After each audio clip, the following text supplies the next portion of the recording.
আসসালামু আলাইকুম ভিউয়ার্স, আজকে আপনাদের সামনে আসলাম নতুন একটা পর্ব নিয়ে। তো আমার সামনে দেখতে পাচ্ছেন তিনটা জিনিস। প্রথমটা দেখাই, এটা হচ্ছে স্যামসাং ব্র্যান্ডের 3.7 ভোল্টের লিথিয়াম আয়ন ব্যাটারি। খুবই শক্তিশালী ব্যাটারি, যেগুলো আমরা চায়না থেকে ইম্পোর্ট করে আনছি। তো সামনে দেখতে পাচ্ছেন এই ব্যাটারি দিয়ে আপনারা যে ব্যাটারিগুলো বানাবেন সেই ব্যাটারি কাভার হচ্ছে এটা। তো আমাদের কাছে এই বক্সগুলোও পাবেন এবং এই ব্যাটারিগুলোও পাবেন। আর এই সব ব্যাটারি দিয়ে যে ব্যাটারিগুলো তৈরি করবেন তাদের জন্য যে বিএমএসটা দরকার সেটা আমাদের কাছে অ্যাভেলেবেল আছে।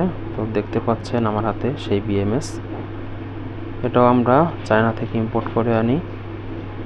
তো যাদের দরকার আমাদের হোয়াটসঅ্যাপ গ্রুপে নক দিতে পারেন, আমাদের ফেসবুক পেজ আছে সেখানেও নক দিতে পারেন। খুবই শক্তিশালী ব্যাটারি এগুলো। তো ভিউয়ার্স, আজকে এই পর্যন্তই, দেখা হবে অন্য কোনো দিন অন্য কোনো ভিডিওতে।